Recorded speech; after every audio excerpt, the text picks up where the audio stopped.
ಸರ್ಕಾರ ಮತ್ತು ಸಾರಿಗೆ ನೌಕರರ ಮಧ್ಯೆ ಇದುವರೆಗೂ ನಿಂತಿಲ್ಲ ಸಂಘರ್ಷ. ಸಾರಿಗೆ ಸಂಘಟನೆಗಳು ಕೊಟ್ಟಿದ್ದಂತಹ ಡೆಡ್ಲೈನ್ ಇವತ್ತಿಗಂತ್ಯ ಆಗ್ತಾ ಇದೆ.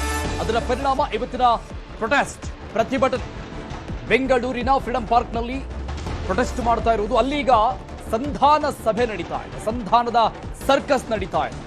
ಕೆಎಸ್ಆರ್ಟಿಸಿಯ ಎಂಡಿ ಆ ಸ್ಥಳಕ್ಕೆ ಬಂದಿದ್ದಾರೆ. ಪ್ರತಿಭಟನಾ ನಿರತರ ಜೊತೆಗೆ ಕೆಎಸ್ಆರ್ಟಿಸಿ ಎಂಡಿ ಮಾತುಕತೆಗೆ ಮುಂದಾಗ್ತಾ ಇರುವುದು. ಅಕ್ರಮ್ ಪಾಷಾ ಸರ್ಕಾರದ ನಿರ್ಧಾರವನ್ನು ತಿಳಿಸ್ತಾ ಇದ್ದ ಪ್ರತಿಭಟನಾ ಮುಖ್ಯಸ್ಥರಿಗೆ. ಎಂಡಿ ಅಕ್ರಮ್ ಪಾಷಾ ಮಾತಿಗೆ ಒಪ್ಪುತ್ತಾ ಇಲ್ಲ ಪ್ರತಿಭಟನಾಕಾರರು ಅನ್ನುವಂತ ಮಾಹಿತಿ ಸಿಗ್ತಾ ಇದೆ. ಕೆಎಸ್ಆರ್ಟಿಸಿ ಎಂಡಿ ಸರ್ಕಾರದ ಪರವಾಗಿ ಬಂದಿರೋ ಹೋರಾಟದ ಜಾಗಕ್ಕೆ ಎಂಡಿ ಅಕ್ರಮ್ ಪಾಷಾ ಸರ್ಕಾರ ಏನ್ ತೀರ್ಮಾನ ಮಾಡಿದೆ ಅನ್ನುವಂಥ ವಿಚಾರವನ್ನ ಅಲ್ಲಿ ಪ್ರತಿಭಟನಾ ನಿರತರಿಗೆ ಹೇಳ್ತಾ ಇದ್ದಾರೆ. ಬಟ್ ಅದಕ್ಕೆ ಒಪ್ಕೊಳ್ತಾ ಇಲ್ಲ ಪ್ರತಿಭಟನಾ ನಿರತರು ಅಂತ, ಅಂದ್ರೆ ಸಾರಿಗೆ ನೌಕರರು ಒಪ್ಪಿಕೊಳ್ತಾ ಇಲ್ಲ, ಮುಖಂಡರು ಒಪ್ಪಿಕೊಳ್ತಾ ಇಲ್ಲ ಅನ್ನೋ ಮಾಹಿತಿ ಸದ್ಯಕ್ಕೆ ಸಿಗ್ತಾ ಇದೆ. ಸಂಧಾನ ಸಭೆ, ಸಂಧಾನ ಸರ್ಕಸ್ ನಡೀತಾ ಇರುವಂತದ್ದು ಫ್ರೀಡಂ ಪಾರ್ಕ್ ನಲ್ಲಿ. ಸರ್ಕಾರವು ತನ್ನ ಬಾಗಿಲನ್ನು ತೆರೆದಿದೆ, ಅದೇ ರೀತಿ ನಮ್ಮ ಇಲಾಖೆ ಸಹ ಬಾಗಿಲನ್ನು ತೆರೆದಿದೆ. ನಾವು ಈ ಒಂದು ಚರ್ಚೆಯನ್ನು ಮಾಡುತ್ತೇವೆ. ಚರ್ಚೆಯನ್ನು ಮಾಡಿ ಮುಂದೆ ಏನು ಈಗ ಸರ್ಕಾರ ಆದೇಶವನ್ನು ಹೊರಡಿಸಿದೆ ಅದನ್ನು ಇಂಪ್ಲಿಮೆಂಟ್ ಮಾಡುವಂಥದ್ದು. ಮತ್ತೆ ಒಂದು ಪಾಯಿಂಟ್ ಅನ್ನು ಹೇಳಿದ್ರು, ರಿಟೈರ್ಡ್ ಎಂಪ್ಲಾಯಿಗಳಿಗೆ ಅನ್ಯಾಯ ಆಗುತ್ತೆ ಅಂತ.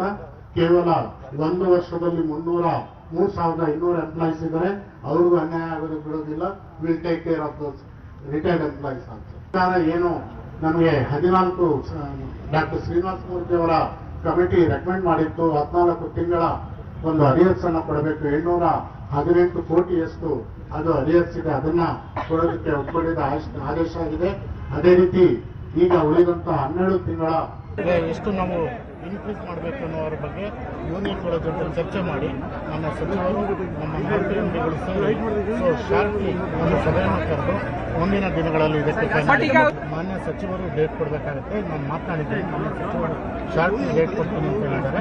4 MDಗಳು ಸಹ ಒಂದು ಸಭೆಯನ್ನು ಏರ್ಪಡಿಸ್ತೇವೆ, ಅತಿ ಶೀಘ್ರವಾಗಿ ಮಾಡ್ತೀವಿ. ಮತ್ತು ಎಷ್ಟು ಪರ್ಸೆಂಟ್ ಅನ್ನೋದನ್ನ ಆ ಒಂದು ಸಭೆಯಲ್ಲಿ ನಿರ್ಧಾರ ಮನವಿಯನ್ನು ಮಾಡ್ಕೊಂಡಿದ್ದೀವಿ. ಆ ರೀತಿ ಆಗೋದಿಲ್ಲ, ಯಾಕಂದ್ರೆ ಈಗಾಗಲೇ ಅವರ ಅರ್ಧ ಬೇಡಿಕೆಗಳನ್ನು ಈಡೇರಿದ್ದಾರೆ. ಮಾತುಕತೆಗೆ ನಾವು ಸಿದ್ಧರಿದ್ದೇವೆ. ಮಾತುಕತೆ ಮುಖಾಂತರ ನಾವು ನಮ್ಮ ಮಂತ್ರಿಗಳೇ ಹೇಳಿದ್ದಾರೆ, ಮುಕ್ತವಾಗಿ ಮಾತುಕತೆ ಮಾಡೋಣ. ಮಾತುಕತೆಯಲ್ಲಿ ಏನು ನಿರ್ಧಾರ ಆಗುತ್ತೆ ಅದಕ್ಕೆ ಬದ್ಧ. ಎಷ್ಟು ನಾವು ಇದು ಕೆಎಸ್ಆರ್ಟಿಸಿ ಎಂಡಿ ಅಕ್ರಮ್ ಪಾಷಾ ಅವರ ಮಾತಾಗಿದೆ. ಸರ್ಕಾರದ ಪರವಾಗಿ ಪ್ರತಿಭಟನಾ ಸ್ಥಳಕ್ಕೆ ಬಂದಿರುವಂತದ್ದು. ಏನ್ ನಿರ್ಧಾರ ತೆಗೆದುಕೊಂಡಿದೆ ಸಾರಿಗೆ ಸಚಿವರು ಕೊಟ್ಟಂತಹ ನಿರ್ಧಾರ, ಸರ್ಕಾರ ಕೊಟ್ಟಂತಹ ನಿರ್ಧಾರ ಏನಿದೆ ಅಂತ ಅವರು ತಿಳಿಸ್ತಾ ಇರುವಂತದ್ದು ಇದು. ಈ ಬಗ್ಗೆ ಇನ್ನಷ್ಟು ಡೀಟೇಲ್ಸ್ ಕೊಡ್ತಾರೆ ನಮ್ಮ ಪ್ರತಿನಿಧಿ ಶರಣು ಹಂಪಿ ಲೈವ್ ನಲ್ಲಿ ಜಾಯ್ನ್ ಆಗ್ತಾ ಇದ್ದಾರೆ.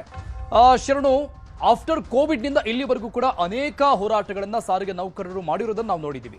ವಾರಾನ್ಗಟ್ಲೆ ಬಸ್ಗಳನ್ನ ಸ್ಥಗಿತ ಮಾಡಿ ಹೋರಾಟ ಮಾಡಿದ್ದು ಕೂಡ ಇದೆ. ಆದ್ರೂ ಕೂಡ ಅವರ ಒಂದಿಷ್ಟು ಬೇಡಿಕೆಗಳೇನಿದೆ ಅದಕ್ಕೆ ಸರ್ಕಾರ ಕಿವಿಗೊಡ್ಲಿಲ್ಲ ಅನ್ನುವಂಥದ್ದು ಮೊದಲಿಂದಲೂ ಇಲ್ಲಿವರೆಗೂ ಇರುವಂತ ಮಾತಾಗಿದೆ. ಅಟ್ಲೀಸ್ಟ್ ಇವತ್ತು ಈ ಪ್ರತಿಭಟನೆ ಏನ್ ಸಂಧಾನ ಸರ್ಕಸ್ ನಡೀತಾ ಇದೆ ಸಫಲ ಆಗಿದೆ ಅಂತ ಅನ್ಸುತ್ತಾ, ಹೇಗೆ? ಅರುಣ್, ನಿಜವಾಗ್ಲೂ ಕೂಡ ಸಂಧಾನ ಸಭೆ ಯಶಸ್ವಿ ಆಯ್ತಾ ಅನ್ನೋದ್ರ ಬಗ್ಗೆ ಈಗಲೂ ಕೂಡ ಸಮರ್ಪಕವಾದಂಥ ಉತ್ತರ ಸಿಗ್ತಾ ಇಲ್ಲ. ಯಾಕಂದರೆ ಅಕ್ರಮ್ ಪಾಷಾ ಅವರು 15 ನಿಮಿಷಗಳ ಕಾಲ ಸಭೆಯನ್ನು ಉದ್ದೇಶಿಸಿ ಮಾತಾಡಿದರು. ಸಭೆಯಲ್ಲಿರುವಂಥ ಮುಖಂಡರನ್ನ ಮನವೊಲಿಸುವಂಥ ಪ್ರಯತ್ನವನ್ನು ಪಟ್ಟರು. ಏನು 2 ಭಾಳ ಪ್ರಮುಖವಾದಂಥ ಬೇಡಿಕೆಗಳಿದ್ದಾವೆ, ಈ 2 ಬೇಡಿಕೆಗಳನ್ನ ನಾವು ಏಕಪಕ್ಷೀಯವಾಗಿ ಯಾವುದೇ ರೀತಿಯಾಗಿ ಒಂದೇ ರೀತಿಯಾಗಿ ನಾವು ನಿರ್ಧಾರವನ್ನು ಕೈಗೊಂಡಿಲ್ಲ.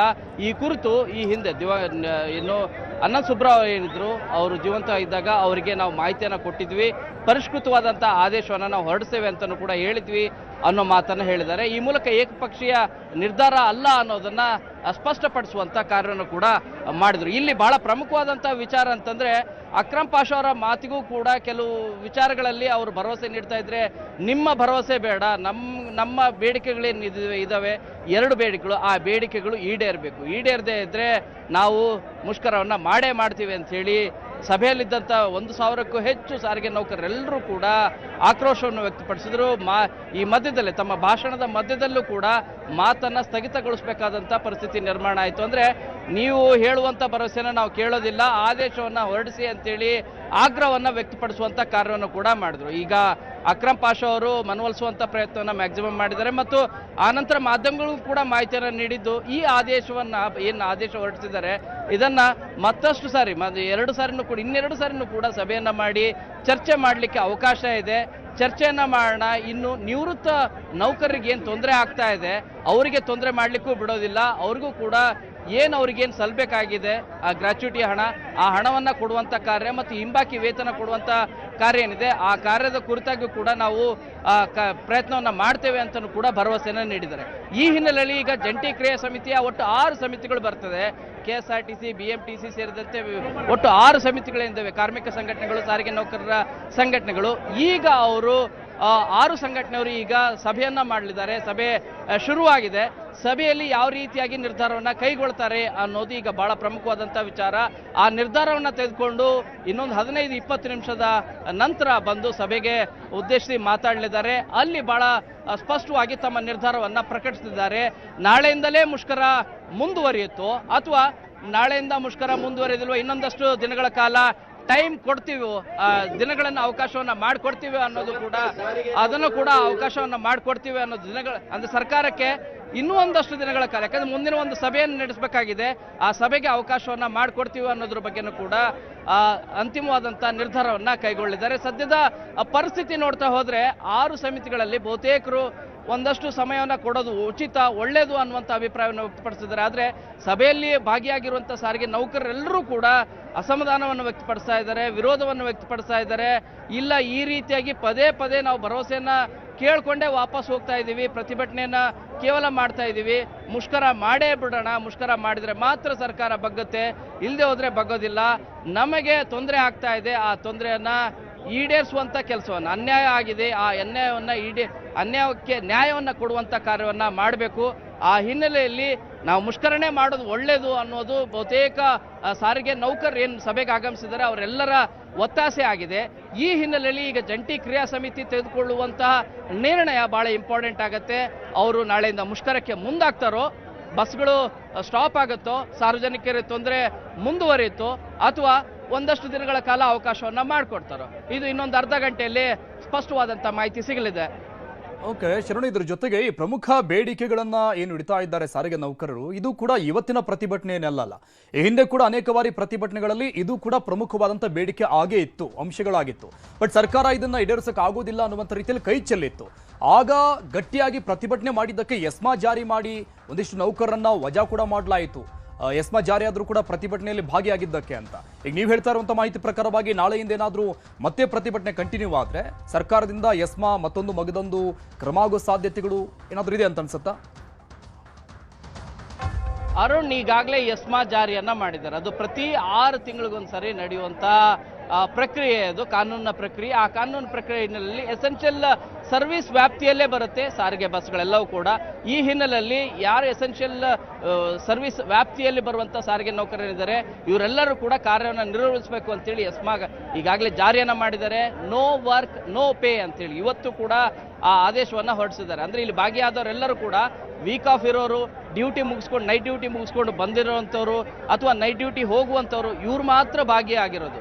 ಸೊ ಈ ಹಿನ್ನೆಲೆಯಲ್ಲಿ ಸದ್ಯಕ್ಕೆ ಇವತ್ತು ಪ್ರತಿಭಟನೆಗೆ ಒಳ್ಳೆ ಉತ್ತಮವಾದಂಥ ಬೆಂಬಲ ಸಿಗ್ತಾ ಇದೆ. ಆದರೆ ನಾಳೆ ಮುಷ್ಕರ ಏನಿದೆ, ಈ ಮುಷ್ಕರಕ್ಕೆ ಎಲ್ಲರೂ ಕೂಡ ಸಾಥ್ ಕೊಡ್ತಾರಾ, ಸಾಥ್ ಕೊಡುವ ರೀತಿಯಾದಂಥ ನಿರ್ಧಾರವನ್ನು ಕೈಗೊಳ್ತಾರಾ, ಇದು ಬಹಳ ಪ್ರಮುಖವಾದಂಥ ವಿಚಾರ. ಸರ್ಕಾರ ಒಂದು ವೇಳೆ ಹೇಳ್ತಾ ಇರೋದು, ಸಾರಿಗೆ ಸಚಿವರು ಕೂಡ ಇವತ್ತು ಬೆಳಗ್ಗೆನೂ ಕೂಡ ಹೇಳಿದ್ದು ಮತ್ತು ಅಕ್ರಮ್ ಪಾಷಾ ಅವರು ಕೂಡ ಏನು KSRTC MD ಹೇಳಿದ್ದು ಕೂಡ ಬಹಳ ಸ್ಪಷ್ಟವಾಗಿ, ಸರ್ಕಾರ ಏನು ಆದೇಶವನ್ನು ಹೊರಡಿಸಿದೆ ಇದು ಏಕಪಕ್ಷೀಯ ಅಲ್ಲ, ನಾವು ನಿಮಗೆ ಇನ್ನೇನು ಪ್ರಯತ್ನಗಳನ್ನು ಮಾಡಬೇಕು ಆ ಪ್ರಯತ್ನಗಳನ್ನು, ಅಂದರೆ ನಿಮ್ಮ ಬೇಡಿಕೆಗಳೇನಿದ್ದಾವೆ ಹಂತ ಹಂತವಾಗಿ ಈಡೇರಿಸುವಂಥ ಕೆಲಸವನ್ನು ಮಾಡ್ತೇವೆ, ನೀವು ಮುಷ್ಕರ ಮಾಡೋದಿಲ್ಲ ಅಂಥೇಳಿ ನಮಗೆ ಆಶ್ವಾಸನೆ ಇದೆ, ಭರವಸೆ ಇದೆ ಅಂತಲೂ ಕೂಡ, ವಿಶ್ವಾಸ ಇದೆ ಅಂತಲೂ ಕೂಡ ಹೇಳಿ ಹೊರಟು ಹೋಗಿದ್ದಾರೆ. ಸೊ ಈಗ ಇವರು ತೆಗೆದುಕೊಳ್ಳುವಂಥ ನಿರ್ಣಯ ಬಹಳ ಪ್ರಮುಖವಾದಾಗುತ್ತೆ.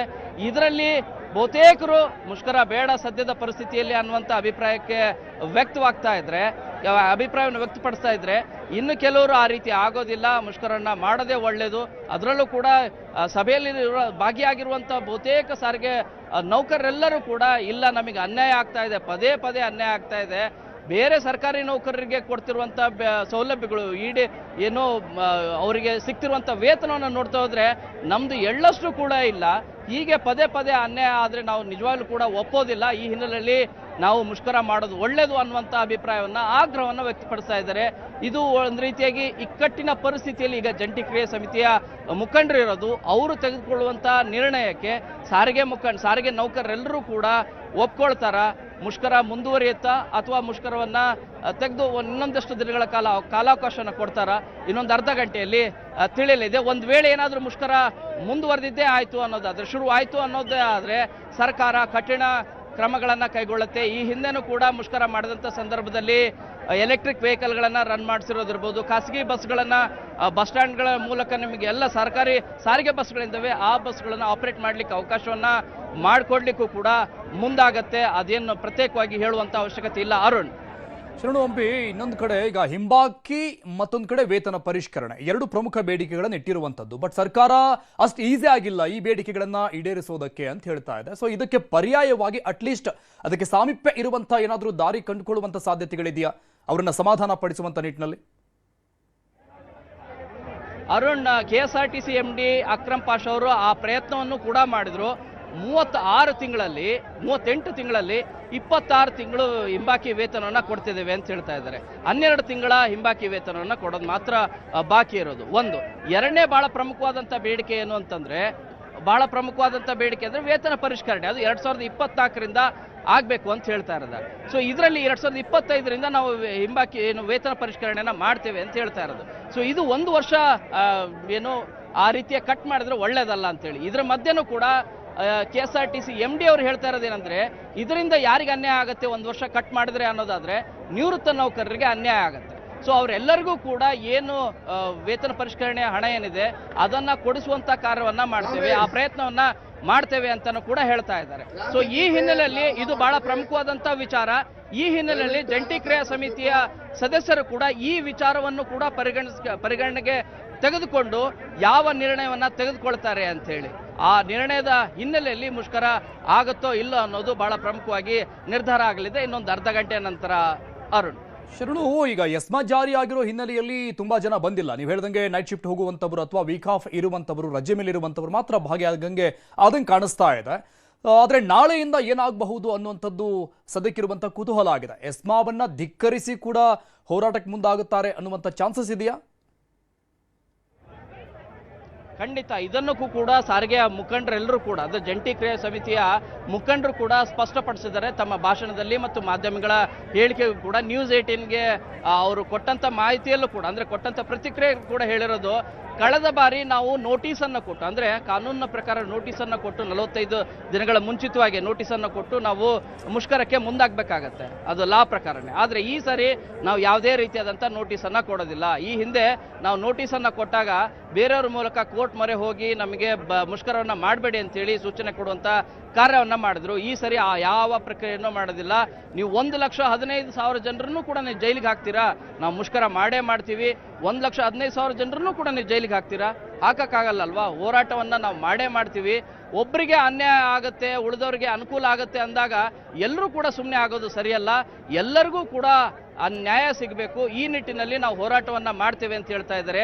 ಈ ರೀತಿಯಾದಂಥ ಕಠಿಣ ನಿಲುವನ್ನು ಏನಾದರೂ ತೆಗೆದುಕೊಂಡ್ರೆ, ಅಂದರೆ ಮುಷ್ಕರ ಮಾಡೇ ಮಾಡ್ತೀವಿ ಅಂತ ಹೇಳಿ ಜಂಟಿ ಕ್ರಿಯಾ ಸಮಿತಿ, ಅಂದರೆ ಸಾರಿಗೆ ನೌಕರರೆಲ್ಲರೂ ಕೂಡ ಮುಂದಾದರೆ ಸರ್ಕಾರ ಮಾತ್ರ ಕಠಿಣ ನಿಲುವನ್ನು ತೆಗೆದುಕೊಳ್ಳೋದ್ರಲ್ಲಿ ಎರಡು ಮಾತಿಲ್ಲ. ಈ ಹಿಂದಿನ ಮುಷ್ಕರದಲ್ಲಿ ಈಗ ಒಂದು ದಿನ ಅಷ್ಟೇ ಮುಷ್ಕರ ಆಗಿದ್ದು, ಒಂದು ದಿನದ ಮುಷ್ಕರದಲ್ಲಿ ಏನೆಲ್ಲ ಆಯಿತು ಅನ್ನೋದನ್ನ ಮತ್ತೊಂದು ಸರಿ ನೆನಪು ಮಾಡಿಕೊಡುವಂಥ ಕಾರ್ಯವನ್ನು ಮಾಡ್ತೀನಿ. ಖಾಸಗಿ ಬಸ್ಗಳು ಬಸ್ ನಿಲ್ದಾಣದಲ್ಲಿ ಬಂದು ಖಾಸಗಿ ಬಸ್ಗಳು ಆಪರೇಟ್ ಆದವು, ಖಾಸಗಿ